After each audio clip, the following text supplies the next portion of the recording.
Hello students, welcome to e-learning platform by Automobile Engineering Department.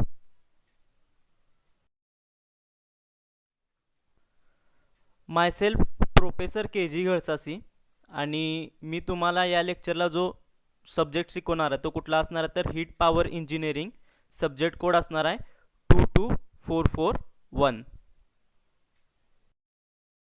आपण chapter number 5 बघत होतो renewable energy and environment आणि हा chapter number 5चा व्हिडिओचा part number 4 असणार आहे. या लेक्चरमध्ये आपण जे टॉपिक्स कव्हर करणार आहे ते कुठले असणार आहेत तर फर्स्ट वन आहे पॅराबोलिक कलेक्टर. तर लास्ट लेक्चरला आपण फ्लॅट प्लेट कलेक्टर आणि कॉन्सन्ट्रेटिंग टाईप कलेक्टर बघितलेला. तर या लेक्चरला आपण पॅराबोलिक कलेक्टर त्याचं कन्स्ट्रक्शन वर्किंग बघणार आहे. नेक्स्ट वन आहे सोलर वॉटर हीटिंग सिस्टीम, म्हणजे जनरली आपल्या घरावर असेल दवाखान्यात किंवा अपार्टमेंटवर जी वॉटर हीटिंग सिस्टीम बसवलेली असते त्याचं कन्स्ट्रक्शन आणि वर्किंग कसं असणार ते आपण बघणार आहे. आणि नेक्स्ट वन असणार आहे फोटोव्होल्टाईक सेल, म्हणजे काय सोलर एनर्जी यूज करून इलेक्ट्रिसिटी कशी जनरेट केली जाणार आहे ते आपण स्टडी करणार आहे. तर हे जे 3 टॉपिक्स असणार आहेत हे 3 टॉपिक्स आपण या लेक्चरला कव्हर करणार आहे. तर थर्ड वन टाईप कलेक्टर कुठला आहे तर पॅराबोलिक टाईप कलेक्टर. ह्याच्या आधी आपण 2 कलेक्टर बघितलेले तर फ्लॅट प्लेट कलेक्टर आणि कॉन्सन्ट्रेटिंग टाईप कलेक्टर. या लेक्चरला आपण बघणार आहे पॅराबोलिक टाईप कलेक्टर. तर ह्याचं नाव पॅराबोलिक कलेक्टर का ठेवलेलं आहे तर हा पॅराबोलिक रिफ्लेक्टर त्याच्यामध्ये यूज केला होतो त्यामुळे त्याचं नाव पॅराबोलिक कलेक्टर असं ठेवलेलं आहे.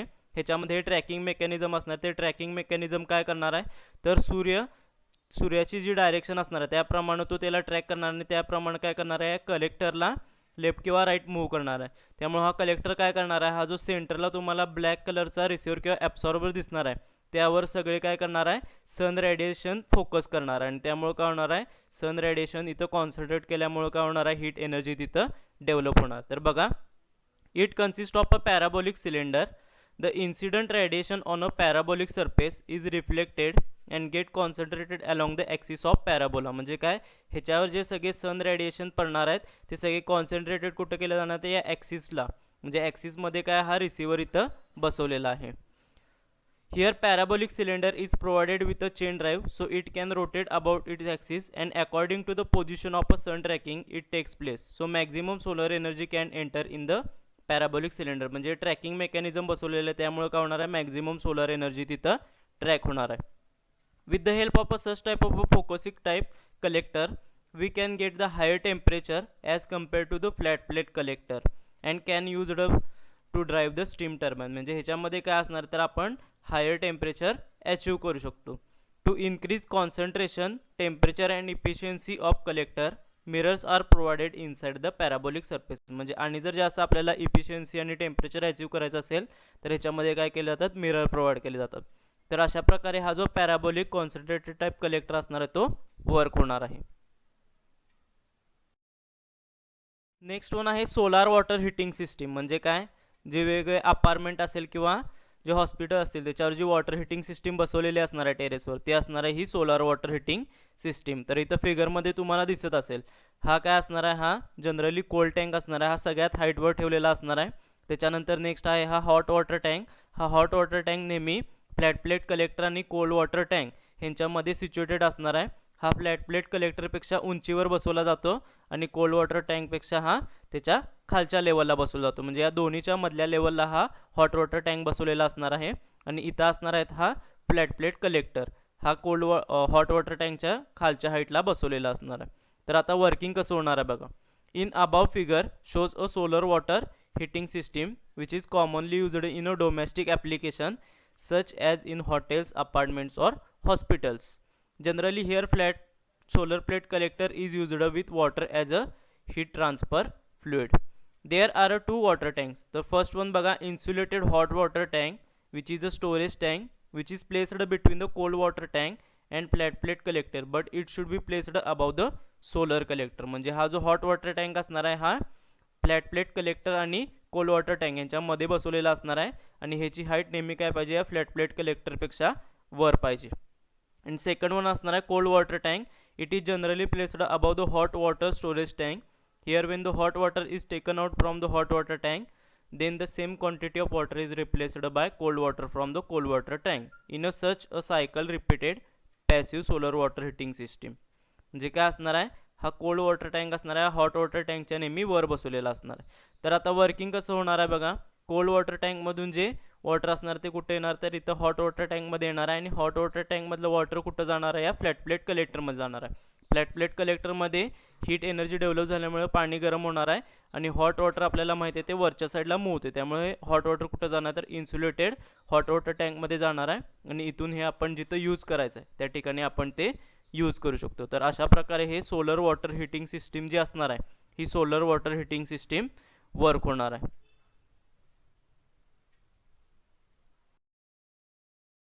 आणि लास्ट वन जो या चॅप्टरचा पॉईंट असणार आहे तो कुठला असणार आहे, तर बघा फोटोव्होल्टाईक सिस्टीम म्हणजे काय असणार आहे, सोलर एनर्जी यूज करून इलेक्ट्रिसिटी कशी जनरेट केली जाणार ते आपण बघणार आहे. तर बघा कन्स्ट्रक्शनमध्ये अ फोटोव्होल्टाईक पी व्ही सिस्टीम, त्यालाच काय म्हणतात P V system, is a system composed of one or more solar panels combined with an inverter and other electrical and mechanical hardware that use energy from the sun to generate the electricity. Okay, म्हणजे हे सगळे components त्याच्यामध्ये use केले जातात. त्याच्यामध्ये panels असतील वेगळे use केले जातात, त्याच्यानंतर इन्व्हर्टर असेल आणि वेगवेगळे electrical and mechanical hardware use केले जातात. P V system can very greatly in size from small rooftop or portable system to a massive utility scale generation प्लॅनमध्ये अगदी छोटी सिस्टीमपासून ते अगदी मोठ्या स्केलपर्यंत याच्यामध्ये आपण इलेक्ट्रिसिटी जनरेट करू शकतो. Although a P V system can operate by themself off grid P V system, this article focuses on system connected to the utility grid or grid tied PV system. तर working बघा, the light from the sun made up of packets of energy called photons fall onto a solar panel and create an electric current through a process called as a photovoltaic effect. Photovoltaic effect आपल्याला माहीत असेल, त्याच्यामध्ये काय असणार आहे तर electricity generate होणार आहे. तर नेक्स्ट आपण पुढे बघणार आहे. Each panel produces a relatively small amount of energy but can be linked together with other panel to produce a higher amount of energy as a solar array. आता इथं तुम्हाला दिसत असेल हे सोलर पॅनल असणार आहे, ह्याच्यावर सनलाईट पडले की काय होणार आहे, इलेक्ट्रिसिटी जनरेट होणार आहे. अशी पॅनल एकमेकाला कनेक्ट केलेली असणार आहेत आणि त्या पॅनल एकमेकाला कनेक्ट केले की त्याला काय म्हणायचं, अरे. आणि अरेमध्ये काय होणार आहे, मग large amount of electricity generate होणार आहे. The electricity produced from a solar panel, that is array, is in the form of a direct current.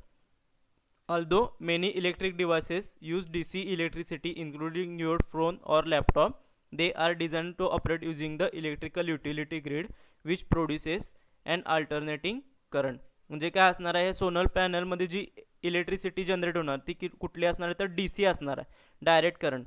आणि मग आपल्याला पुढे यूज काय करायला लागणार आहे, इन्व्हर्टर यूज करायला लागणार. तो इन्व्हर्टर काय करणार आहे, DCचं AC म्हणजे अल्टरनेटिंग करंटमध्ये कन्वर्जन करणार आहे. Therefore in order for the solar electricity to be useful it must be converted from DC to AC using inverter. This AC electricity from inverter can then be used to power electronics locally or be send on a electrical grid for use of elsewhere. म्हणजे काय, DCचं AC conversion झाल्यानंतर काय use करू शकणार आहे, ते house hold जी application असेल electrical appliance त्याच्यासाठी आपण यूज करू शकतो. आणि राहिलेली एनर्जी मग आपण कुठे यूज करतो, तर पॉवर ग्रिडला ट्रान्सफर करू शकतो. तर अशा प्रकारे हा जो फोटोव्होल्टाईक सेल असणार तो फोटोव्होल्टाईक सेल वर्क होणार आहे.